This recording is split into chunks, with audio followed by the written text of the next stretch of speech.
Hello, Froggy here, and today we're going to be seeing how far we can get in Root of Nightmares running in reverse. Surprisingly, we can get a little bit further than we could get if we start at the beginning, at least if you don't do any of the encounters. You'll need a boss CP to start from here, of course, and we're just going to be basically walking back to 3rd. Nothing special here, so let's speed it up. It's just a matter of knowing which way to go. If you're good at skates, you can skip by a lot of these areas, but there are some turnbacks. So if you're not too speedy, you'll want to stick close to the normal path. You may be familiar with some of the upcoming holes if you watched my video on reaching the Tree of Silver Wings. I'm definitely glad I did that before they nerfed grapple flying. Anyways, a bit of a jump scare coming up. Sudden Sphincter. Luckily it opens up and we can carry on our way. Nothing special in this room either. But there is in this room. You'll notice that the boss is still there. Unfortunately, we can't actually walk directly in, but that's not going to stop us. You could take the hole back there to get out of the map, but this time I'm going to just go through here. Corolla showed me that you can get right through this thin gap, although I find it easiest to do with a stasis melee. From here we could get outside, going right underneath there. Alternatively, we could climb all the way up there to get inside the room. It works, but it isn't particularly quick, and you need a special build for it. Luckily, there's another way. It turns out there's actually a fair number of little intangible spots that you can use. Just going to climb up a little bit so we can use one of them. These should be accessible on any class, although you will probably want to bring some source of stasis crystals. Salvation script works pretty well for it. You can go to either side of the room. I'm just going to the right side here because I find it slightly more convenient.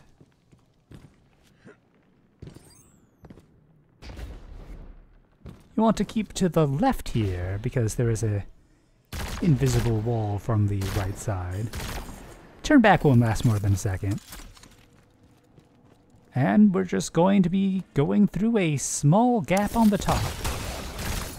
And that's my melee, since that's the most convenient way. If you place a crystal accurately, you can just crouch walk through. And we're in. The boss here doesn't have any sort of AI, and neither do the accomplices, so does make for a nice screenshot, though. All that button pushing, and he still hasn't figured out how to move those planets around. I had no reaction out of the scions at all. But convenient heavy ammo. And you can even push these guys off, and they just fall. Can't easily push the boss, though. Might be some way to, but I doubt it would do anything even if you did push him off. Now let's get out of here. Just gonna get my melee back. And perhaps one more shot for the road. Gotta enjoy those crazy damage numbers while they last.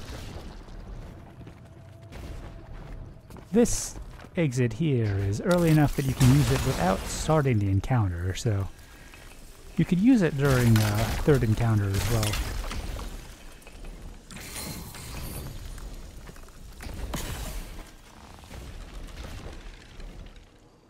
Anyways, let's continue going along the side.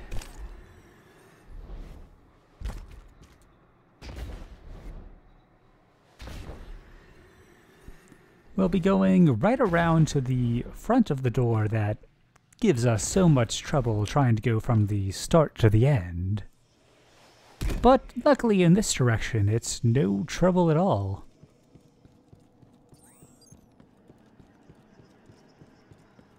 As soon as we hit the load, the door will start spawning behind us. So if you want to start at the end, you'll want to turn around and swing a sword out really quickly. However, I'm not going for the bonus chest, so I think I'll take a little shortcut. Just die in air after the load and you'll spawn back at the default, which is right here at the beginning of Cataclysm 2. Well, that's pretty annoying when you're trying to run the raid normally. If you're going in reverse, it's quite handy. This sphincter does not open up for us, but that luckily doesn't even matter. Just die as soon as you hit the load again and you'll spawn right on the other side of it. And now we can just take advantage of the fallback point. This one only requires a single crystal, and trust me, that is so much easier than the alternative.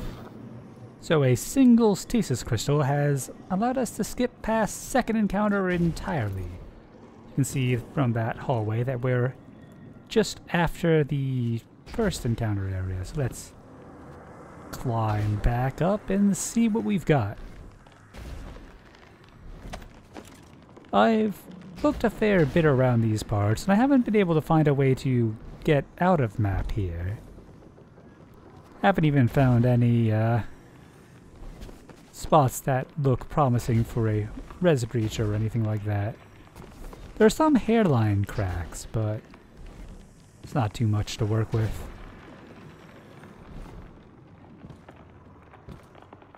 But yeah, just not a whole lot going on. Plus I am in the wrong half of the room for climbing up.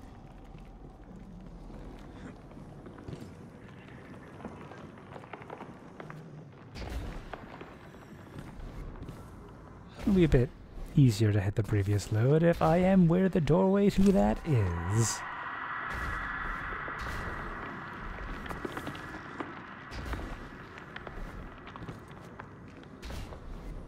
Unfortunately, this is pretty much as far back as we've managed to go so far. But this is Cataclysm 1, the starting area of the raid, so partial success.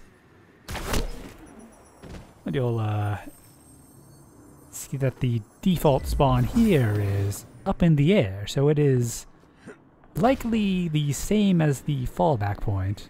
And while that's great for skipping first encounter, it's not going to help us here. If only we could be like those grenade shots and go straight through that door. But alas. So let's go back here and take a look at an alternative route. Like I mentioned before, there is a hole back in this direction. It is a fun little obstacle course, but it gets you straight out here. Thanks again to Just Orbs for showing me that one. We've already taken a look inside the third encounter room, so I'm just going to skip that and take the high road instead. There are a bunch of routes that make it very easy to climb up to the top. Well, fairly easy anyways. One of the nice things about the high road is that you get some very nice views.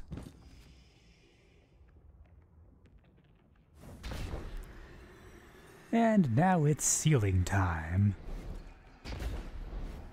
There are a lot of areas where it looks like there's a hole in the ceiling, but most of them are not holes. I think there might be one or two though, so it might be worth using some ricochet rounds. Not sure what the light-dark swirls are doing here. Is that... Oh no, that's also solid.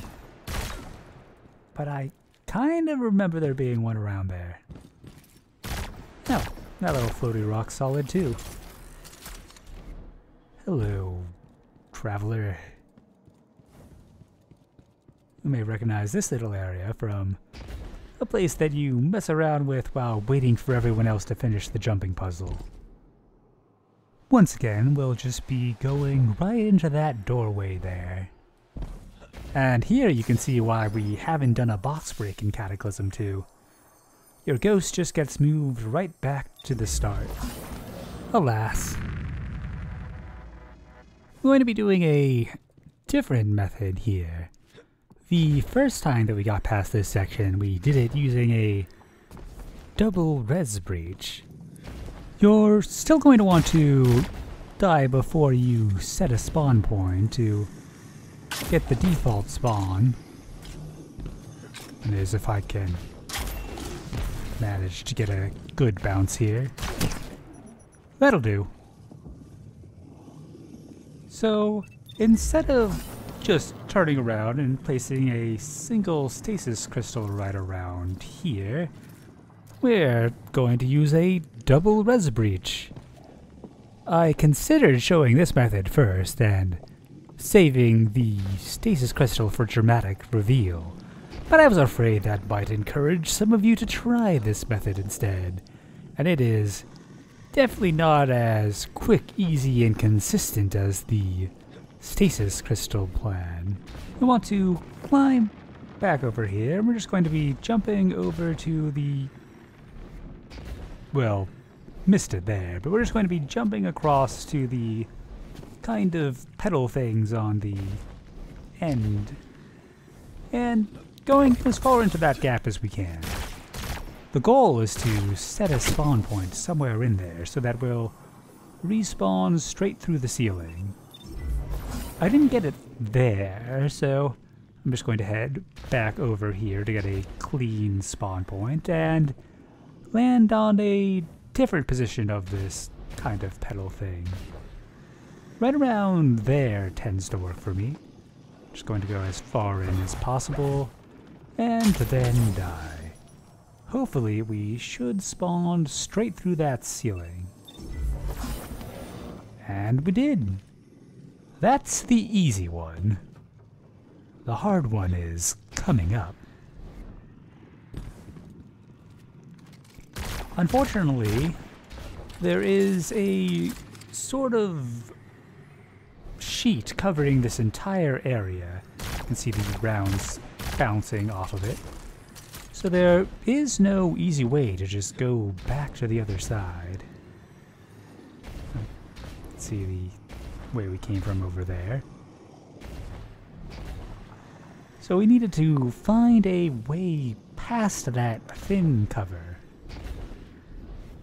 If it were up there the whole time, it would be pretty much hopeless, but luckily it bends down towards the second encounter. Getting my melee back, because stasis melee is still the best way to do res breaches when you don't have a good setup. We'll be doing the res breach right here, and if you think this is an awful spot to try to do a res breach, you are correct. I spent probably an hour or two trying to get the clip of actually getting that res breach. I wasn't even sure it was still doable post the minor physics changes that we got this season, but luckily it's just very, very hard. You'll want to melee directly in and die after you've walked around a little bit. Most of the time you'll probably get pushed back into a little pocket back here. Unfortunately, there aren't really any good landmarks to use to set up a point exclusion zone to make this res breach easier. There might be, but very hard to check for that. But if you are persistent, hopefully at some point you'll find yourself starting to poke through the ceiling. let's see what we've got here. And that's looking pretty promising. Just gotta see if we can wiggle out here. You can tell it's pretty close because we're getting jostled around a little bit. Generally, wiggling's good enough. But you can see I'm definitely above that weird sheet. Let's try a swing. Almost. Oh, come on, it's so close. Dare I risk a slide? Well, that didn't work out. But we haven't moved too far, so hopefully I'll still have that spawn point and we can just try that again.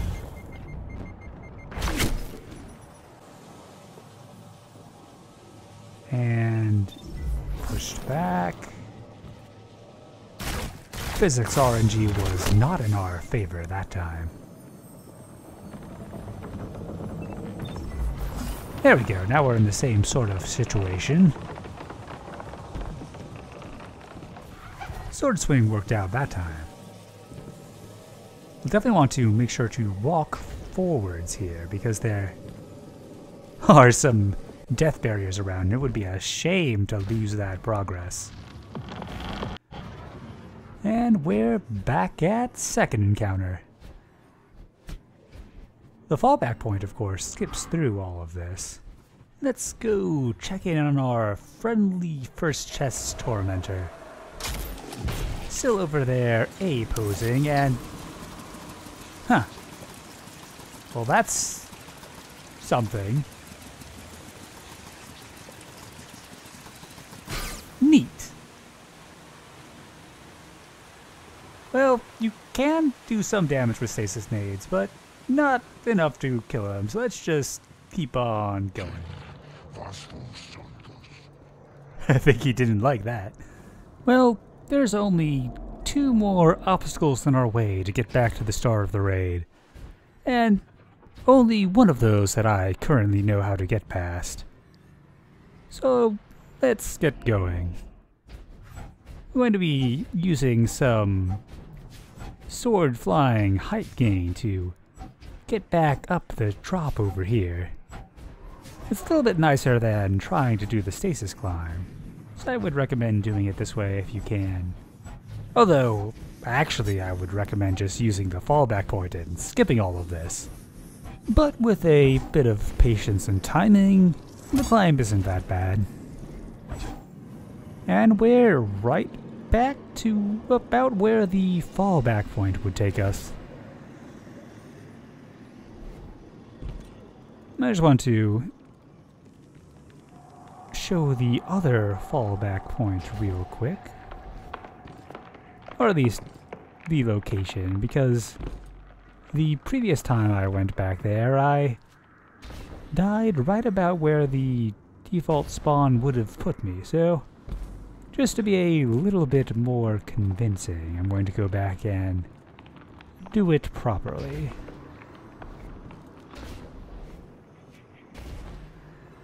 Just climbing back up to where that opening is. This way. Heh. I still get turned around in this area.